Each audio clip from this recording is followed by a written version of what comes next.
salaamaaleykum ñu ngi leen di nuyu bu baax di leen gërëm di leen sant di kontaan jàkkaarloog yéen saa su ne comme niñ koy defee fii ci 24 Média TV di sant yàlla bu baax di julli ci yonent bu tedd Muhammad sallallahu alayhi wa sallam ñu nuyu bu baax kilifa diine fépp kër dina nekk ci réew mi ñu leen di nuyu di leen jox seen wàccuwaay ñaan yàlla mu may leen fan wu gudd ak wér yu nuyu jàng bi bu baax a baax. Alors di nuyu suñu internetu biir réew ak bitim réew mention spéciale à la diaspora Coro Sarr ñu ngi lay ziar ñu ngi lay bégge bu baax a baax Ngenaar Ñing ñu ngi lay nuyu Amadoga Thiam ñu ngi leen di nuyu bu baax a baax nuyu Adama Pouy ñu ngi nuyu également Modou Khari Gadiaga di nuyu Kiné Fatou Dramé Ndella Diouf di nuyu bu baax Odette Diatta Ngenaar ñun ñëpp ñu ngi leen di ziar bu baax a baax. Alors tey comme niñ koy defee rek saa su ne fii ci 24 Média TV dinañ teew seen kanam waxtaan ci lépp loo xamante ne ñeel na actualité réew mi mais man dafa am lu ma jaaxal ci Sénégal nit ñi ñeme nañu yàlla trop ñeme nañu yàlla ragal police mais tu te rends compte naka ngay xoole doomu aadama mu wóor la ne sa aqulaay taala ki defu la dara nga fabriquer ko histoire rien que pour le nuire amaana juboo ak ndeyam wala bokk bëgg nga koo jot ci anam boo xamante ni amoo feneen foo ko jaar lu takkal ko man loolu daf ma yéem boo xamante ni man je me dis que nit ki nga xamante ne yow yaa def loolu naka ngay def ba mën a nelaw tranquillement et bien la conscience tranquille loolu jaaxal na sérieusement jaaxal na c'est-à-dire que nit ki nga xamante ni yow wóor na ne sa aqulaay taalaa ki defu la waxu la nga xëy rek fabriquer ko benn histoire boo xamante ni wóor na la ni fi ñu ko nar a dugal ay ati kaso mën nañ ko cee fekk te yëgul tinul deful yow nga mun a doon ki def loolu dem di mën a lekk ba suur naan ba màndi mais tëdd avec une conscience tranquille loolu daf ma jaaxal dans ce pays là li ñu téye mu ngi suñu biir ñu mbubboo nag diine koo ci wax mu ne la jullit laa maanaam damay topp digle yi di bàyyi tere yi nga ne ko fa ñukk di yàq di fexelu lor sa moroomu jullit ba pare dinaa ñëw jullit nga waaye loolu yéeme na de parce que le cas de Fallou Fall laa wax dëgg yàlla réew mi yëpp war nañ cee jóg bu fekkente ne liñ koy wax du dëgg sérieusement c'est une occasion la pour la justice de ce pays mu rectifier le tir parce que wax naa leen keroog ne bëri na ay sénégalais yoo xamante ni ñu ngi ci biir kaso yi de te yàlla xam na ne yéeguñu tinuñu defuñu dara ñu ëpp loon doole jiiñ leen loo xamante ne defuñu ko ñu tëdd ay at yu bari ci biir kaso yi te kenn defu ko lu dul seeni moroomi doomu aadama nga xale bii bu fekkente ni lii ñu koy jiiñ lii que fabrication tantam la ku mel noonu amul place ci société bi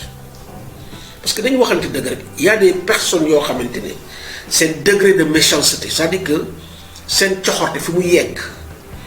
man dama jàpp ne amuñu place ci société bi un enfant de rien du tout qui a tout son avenir xale bu ndaw am avenir am nga xëy rek ne ko du fi amee fabriquer ko histoire boo xamante ni wóor na lii ci génn ndax depuis qu'on a criminalisé li nga xamante ni mooy siif ci réew mi bari na ay doomu aadama yu tëdd ci kaso yi wallaay dañ leen koy jiiñ waaye defuñu ko moo tax man dama waxoon ne loi bi jëm ci wàllu siif dañ koo gaawtu trop voté ko criminalisé ko parce que góor li ko jiiñ siif dafa yomb c'est très facile et souvent sunu justice bi niñ ko tëggee mënuloo ci génn moo tax loi bi war nañ ko seetaat parce que teg ay anam yu leer yoo xamante ni loolu bu dajewul mënuñoo wax viol. Sénégal dafa nekk réew moo xamante ni dara jafewu fi dara mun na la ñàkk dal nga am certificat médical loolu du lu may inventé lu ñu gis la gisati ko fii gis nañ fi ay nit ba tey ñu xuri leen tuuti rek ñu dem uti certificat médical boo xamante ne dafay chargé ki ñu jotal de sorte que waaj ku dem bu demee du am benn chance pour génn ci loolu nag nañ ko xoolaat parce que certificat médical warul nekk loo xamante ne dañ koy joxe avec autant de légèreté war nañoo jël ay mesures yu sévères yu strictes ci yenn médecins yi nga xam vraiment corrompre leen dafa yomb pour ñu defal la li nga xamante ne moom mooy certificat médical. C'est un corps que nous respectons beaucoup parce que seen njëriñ ci société bi foo ko natt weesu na ko mais ci fànn boobu war nañoo def seen ndëpp ci seen biir fexe ba joyanti ko li nga xamante ne mooy gàkkal seen profession bi vraiment ñu seppi ko sànni ko ca àll ba liy gàkkal seen profession bi mais ñu seppi ko sànni ko ca àll ba loolu mooy dëgg parce que bu fekkente ne xale bii di Fallou Fall bu fekkente ndaw si li mu wax du dëgg ka ko defal certificat médical bi ñooñu ñëpp yoon war na leen a woo la nekk ay daan ñu teg leen ko bu ëllëgee kenn dootul am fekk def lu ni mel parce qu'on ne peut pas détruire la vie de cet enfant de cette façon. déglu nañ dëkkandoo yépp ñu def ay seede ci xale bi te ñépp kenn la ñu joxoñ bukki nag nee na xamut dëgg waaye li ñépp wax loolooy dëgg xale bi nañ ko taxaw waay nañ ko taxaw moo gën ñuy yàq àddina ci loo xamante ni wax dëgg yàlla bari na ñuy wax ne loolu amul dañ ko taxaw donc lii franchement nañ ci jóg sénégalais yi ñeme nañ yàlla trop fàtte bés pénc ndax lu nit def fii bu ëllëgee da nga taxaw si kanamu sunu borom mu laaj la nga wax ko ci ay anam yu leer nañ ci bàyyi xel àdduna du kër àdduna du kër de kon jarul yenn yi mais da ngay gis ay nit ñoo xamante ni mbiru àdduna jaral na leen mais ñuy def lu bon seen moroomu doomu aadama tibbalanti tànk yi dem ci sëriñ ngir yàq sa moroomu doomu aadama waxal sa moroomu doomu aadama loo xamante ne sa aqulaay taala wóor na leen ni kii li nga koy waxal defu ko c'est devenu à la mode léegi dafa yomb pour nga jël nit yàqu ko dafa yomb degré de violence bi nga xamante ne verbal comme physique bi nekk ci réew mi dafa jéggi dayoo sénégalais yi nañ wëlbatiwaat seen xel yebaat seen xel ci àddina li nga xamante ni moom la ñuy wax di naan réew mi ñun ñëpp ay mbokk lañ loolu dafa war a feeñ ci suñuy jëf loolu dafa war a feeñ ci suñuy wax waaye da ngay nekk ak nit ngeen dëkk ci benn kër gi yéene woo ko jàmm yéene woo ko salaam guddeeg bëccëg yaa ngi wër di def ay pexe ngir sànq kooku nga xamante ne wallaahi defu la waxu la. am na ñoo xamante ne dañuy xëy rek bañ la am na ñoo xam ne dañuy xëy rek bañ la doo leen def doo leen wax ñuy xëy suba ngoon ci yow te yow yégoo xamoo ne sax ñu ngi lay fexel ndax buñ toog ak yow ñu ngi lay xool ay bët yu weex tàll di la siñ ay bët yu weex nga yaakaar ne kii jàmm la bëggal nga yaakaar ne kii jàmm la naral fekk mu ngay gor say tànk mu ngay gas say tànk mu ngi wër guddeeg bëccëg lu la lor te doo xamoo yégoo tinoo. yàlla sunu borom saa su ne dafay joxe ay misaal parce que derrière chaque grande histoire boo xamante ne ñu ngi koy raconter y a un message de Dieu qui se cache derrière te ku ko mënul décrypter rek comprendre li waral loolu. wërsëg yàllaa ko yor lu mu bind sa jë alaa kulli xaal di nga ko jot kon jarul di daw wala boog di def yenn yi jaru ko. li nga warul am boo ko bëggee am da ngay lor sa bopp rek wala gàcc fekk la ci. kon nañu nangul nit ñi li leen yàlla def. exemple Bassirou Diomaye mu ngi nii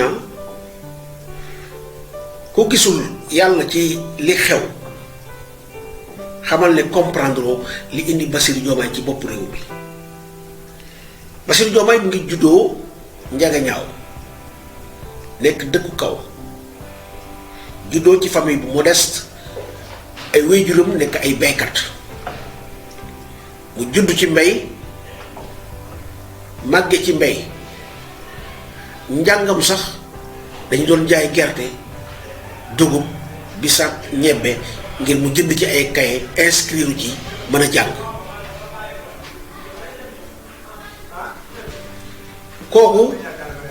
la yàlla sunu borom woo mat jaarale ko fi mu ko jaaral yépp mu dugg kaso gëm yàlla sunu borom gëm li nga xamante ne mooy amitié parce que li ko booleeg Ousmane Sonko loolu amitié bu dëgër la ab xaritoo bu wér xaritoo boo xamante ne amul tricherie dara lu ñaaw lalu ko waaye xol bu rafet képp moo ko lal mu nekk digganteem ak président Ousmane Sonko ba leen yàlla di boole lii la ci namoon ndax bari na ay nit ñoo xamante ni Ousmane Sonko xam na leen laata muy xam Bassirou Diomaye bari na ay nit ñoo xamante ni Bassirou Diomaye xam na leen laata muy xam Ousmane Sonko waaye ba leen yàlla boole ñoom ñaar booba lii la ci namoon lii képp la ci namoon kon nañu xam ne wërsëg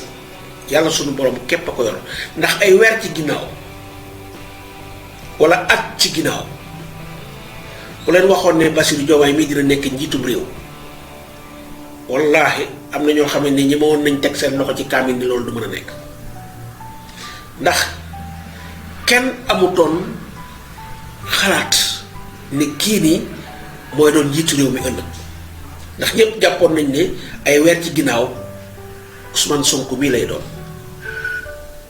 ndax tous les signaux yépp Ousmane Sonko lañ wone woon ne kii de moom moo am mbooloo mi moom mooy wax nit ñi def moom mooy jóg nit ñi jóg kon bu amee kuy gagné présidentiel moom rek la mën a doon waaye boobu yàlla sunu borom noppi na làq Bassirou Diomaye ci keppaaru Ousmane Sonko di xaar bés bu rafet kon wërsëg yàllaa ko yor keneen yoru ko yàlla sunu borom képp moo ko yor kon jarul daw bay daanu jarul jóg di def xeetu ñaaw def boo xamante ne ëllëg mooy doon sa ayib xam nga wax naa leen sànq ne réew mi ni ñu soxore ci wax ëpp na jéggi na dayoo Bassirou Diomaye bi dañ doon wax ne amul dayoo bi mënu ko dina gàcceel Sénégal bu taxawee ak yenn kilifa yi nga xamante ne ñoo nekk ci àddina bi am na ñu taxawoon di naan il n'aura pas le cran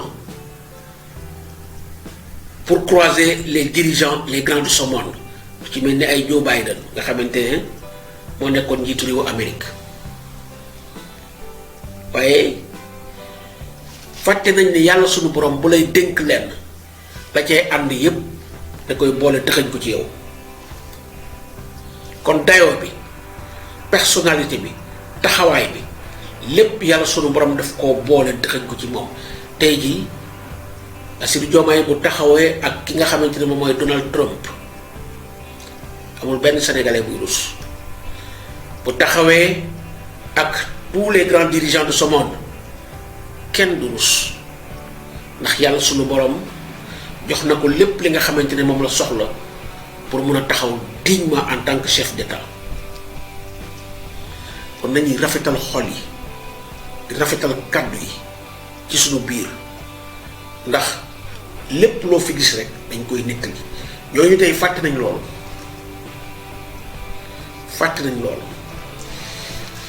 dogalu yàlla sunu borom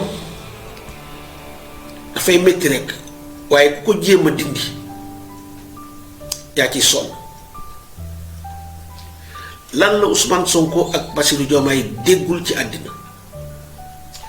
2021 ba tey jii am nañu taxaw di lal ay pexe te duñ ko fi doon lu ne jéem nañ ko am na ay gone yu ñu rey am na ay gone yu ñu tëj am na ay gone yu ñu làggil lu ne teg nañ ko ci deru Ousmane Sonko ak jabootam ji nañ ko siif yëkkati ay xaalis bu takkoo takku def ko ci yàlla sunu borom ne tekk di leen xool te xam ne li mu xës bind du jaas day am rek ana tey Ousmane Sonko ana tey Bassirou Diomaye tey ñoo yor réew mi tey ñoom ñoo yor réewum Sénégal kon la nga xamante ne ñetti at 2021 ba 2024 jéem ngeen ko sottiwul war ngeen a xam ne yàlla sunu borom moo ànd ak ñii ngeen soppi doxalin waaye déedéet ne ngeen mukk du ngeen bàyyi fekk li yàlla sunu borom def dindiwu leen ko coono dina leen dab gàcce dina leen dab di ngeen ci ñàkk seen alal te du ngeen am mukk ndam looluy dëgg du ngeen am mukk ndam yàlla kenn du xeex ak moom ndax lu mu namm ci doomu aadama muy taw muy naaj muy ngelaw kenn du ci mën dara dafay am du jaas de sénégalais ci boppam la kenn mënul xam li mu bëgg li nga xamante ne moo ñu tënk ba mënuñoo dem fenn mu ngi suñu biir ça y est dans la société sénégalaise c'est nos comportements c'est nos manières d'agir c'est tout simplement la façon que on se regarde loolu képp la ni ñuy xoolante suñu biir rafetul li ñuy jëflante suñu biir rafetul li ñuy waxante suñu biir rafetul li ñuy def ci suuf te bëgguñu mu jóg ci kaw rafetul li rekk moo tënk réew mi leneen tënkul réew mi li képp moo ko tënk te bu ñu jógee ñun ñëpp bu boo diine am ay jullit lañu gëm nañu yàlla sunu borom te la ñuy jëf ci suuf bokk na ci li sunu borom gën a sib ci doomu aadama li nga xamante ne kenn mënu ko comprendre yow ñii fi nekkoon yoroon nguur gi te daanu lu ne def nga ko lu ne jiiñ nga leen ko dañuy sàcc alalu réew mi ay sàcc lañu jël nañu nàngam def nañu nàngam ba yàlla àtte li nga bëggoon suñu borom def ko maanaam mu jële fi ñooñu wàcce leen indi ñeneen ñooñu taxaw tey ne mukk li ñu jëloon nag muy alalu réew mi nañ ko delloo si nga taxaw di naan ah déet dañ ko bëgg a defee du nii ak du naa ak du nii. Personne ne comprend l'attitude de certaines personnes yi nga xamante ne démb ils ont tout fait pour faire tomber le régime du président Macky Sall, hein, parce que tout simplement jàpp nañ ne c'est des gens qui ont dilapidé l'argent de ce pays randal nañ alal bi, ils ont commis des crimes, ils ont fait ceci, ils ont fait cela. Et aujourd'hui ce sont ces mêmes personnes ñoo taxaw tey di naan ñii dañuy jaay doole ñii li ñuy def teguñ ko ci yoon ak dañoo bëgg a jaay doole Farba Ngom dañ ko bëgg a def lii dañ ko bëgg a def loolu. Le problème de Farba Ngom, parlons-en dañ ci wax ñii naan dañoo gaawantu la procédure ñii naan dañ ko defee assemblée nationale jaaduwut. Pourtant li ngeen xamul mooy l'opposition dans sa globalité processus bi yëpp ñoom dañ ko approuvé sans réserve amul lépp lañ fa jot a voté ñoom dañ ko voté sans réserve. La seule fois où il y a la seule fois bi nga xamante ne gis nañu opposition bi ñàkk a ànd ak mouvance présidentielle bi mooy ci plénière bi mais tout le reste li ci des yëpp dañ ci ànd ak ñoom. kon où est le problème? Où est le problème? Problème bi fan la li am nii mais y a rien de plus normal te ku fi taxaw di naan Ousmane Sonko loxoom a ci ne wala Bassirou Diomaye loxoom moo ci ne dara dalu la lu dul de la mauvaise foi. Ousmane Sonko moo jiite CENTIF, Ousmane Sonko moo produit rapport bi incriminé Farba. Pas du tout, pas du tout. Li fi am c'est une procédure qui est normale ñu jaarale ko voie bu normal muy topp voie bi jaar yoon ba fii ñu toll nii amul dara loo xamante ni dëgg-dëgg méngoowul ak yoon. Parce que en fait foofu rek lañ war a xaar autorité yu bees yi maanaam li yoon wax ndax procédure bi respecté na ko waaw wala déet, ndax les droits de Farba respecté nañ ko waaw wala déet.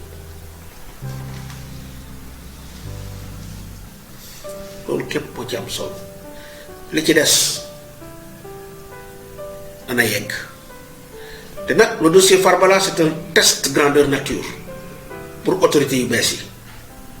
bu ñu wonee un peu def bu ñu wonee tuuti faiblesse ça n'est fini pour le reste parce que ñii xam nañu bu baax li ñu def dafa ñu ne li ñuy def ni c'est bien calculé. La preuve jàpp nañ fi laaj jóg pourtant ñoom ñëpp miig la ñu def certains xaw nañ cee def une toute petite xaw cee def naan dañoo indi seen soutien à Lat Diop mais c'était pas sincère.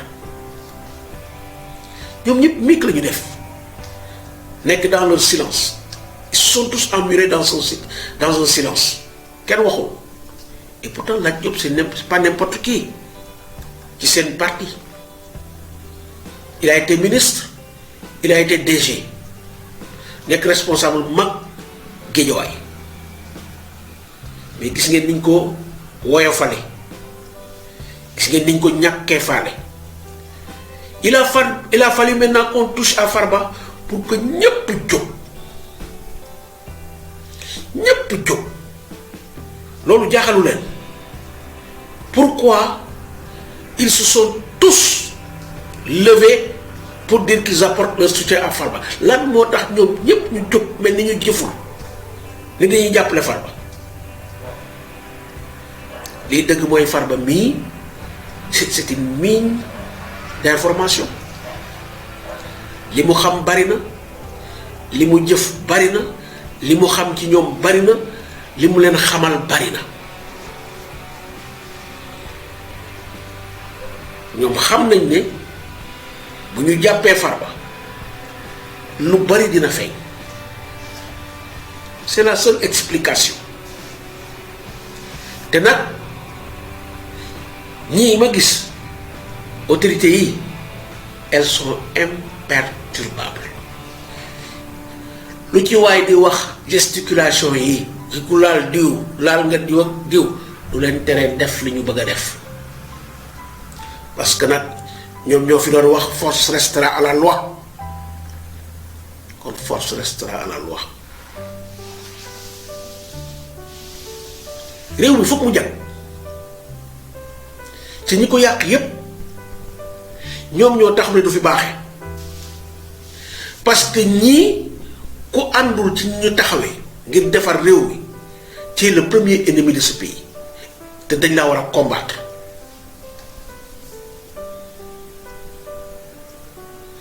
ñoom ñépp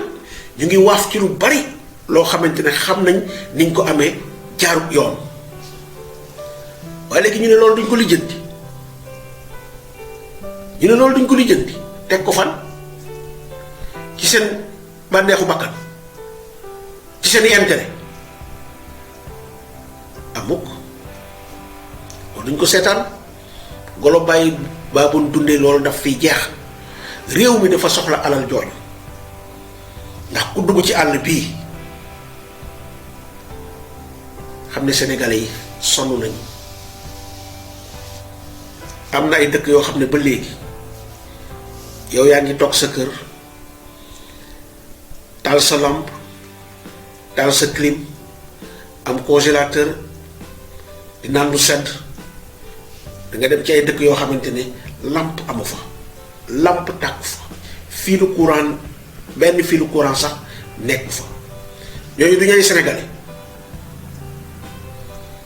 wala bokk dañu warul nekk dans les mêmes standards de vie que yow ah kay am nañ ci droit alalu réew mi war na rogalaat ba ñoom ñu jot ci da nga dem ci dëkk àll yi pour jigéen am doom danañ ko yépp ci kaw saret mu def des kilomètres ak risques yi ci mën a am yépp et pourtant ñooñu waroon nañoo am un dispensaire bu leen jege boo xamante ne dana leen mën a prodiguer les premiers soins ñu mun fa accoucher tranquillement et sûrement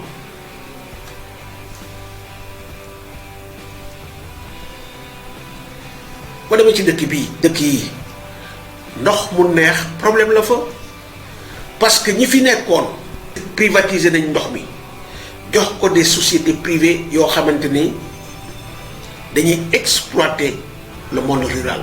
c'est ça la vérité. dañu yaakaar ne loolu waruñ ko xoolaat et c'est des moyens qui doivent le faire c'est l'argent qui doit le faire président Diomaye bu yàggul bi ñuy waxtaan seen lël bi ñu amoon foofu ci Diamniadio di waxtaane administration sénégalaise dégg ngeen li mu wax na ni affaire bi marge amatul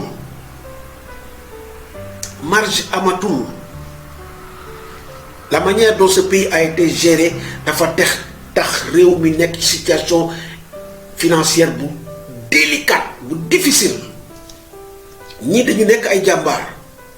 waaye li Macky Sall programmé woon mooy ñii duñu fay sax salaire. Il a organisé la faillite de ce pays ànd ci nag ak ñoo xamante ne da leen a seetaan parce que 2017 ba 2024 du benn rapport boo xamante ne les cours de contrôle génne nañ ko donc dafa jëloon budget Sénégal ne say ministres jël leen faites ce que vous en voulez kenn du leen contrôler def leen lu leen neex parce que noonu rek lañ ko mën a tuddee parce que bu fekkente ne amul dara loo teg lu ragal loo say ministre ci seen gestion loolu mooy def leen lu leen neex faites ce que vous voulez et rapport yi nga xamante ne moom la autorité actuelle yi commandité moo indi affaire Farba bi tey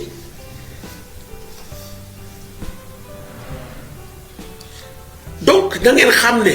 li nga xamante ne moom la ñuy toppee Farba Mouhamadou Ngom mii nga xam ne moom la ñuy wooyee Farba defu ko ci bi ñoom Diomaye ak Sonko ak see ci nguur gi waaye ci jamono yu Macky Sall lañ ko def. moom xam na bu baax li koy xaar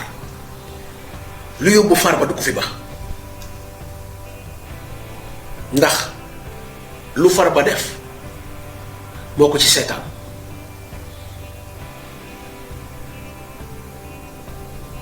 Sénégal réew mi dafa war a baax te ñun ñoo war a jàppale autorité yi ba li nga xamante ne moom mooy reddition des comptes bii nga xam ne moom lañ yëkkati population Sénégal moo leen war a accompagner ba ñuy yeggali ko ba mu mat sëkk képp koo xam ne mës nga laal 1 franc ci alal boo xamante ne moo ko nga dellu si waat loolu lay dëgg waaye waruñ seetaan ay nit ne ci plateau yi ñi ay chroniqueur lañ ñi ay journaliste lañ ñi ay këru tasum xibaar lañ ñi ay nit ñoo xamante ne bëgguñu ñu laal ñi nga xamante ne ñoo jël alalu réew mi pour lan parce que tout simplement ñu ngi comp di leen jox. C'est ça la vérité réew mi dina jag de wallahi dina jag te ku foog ne mën nga dara mën ngaa def barrage mën ngaa def say pexe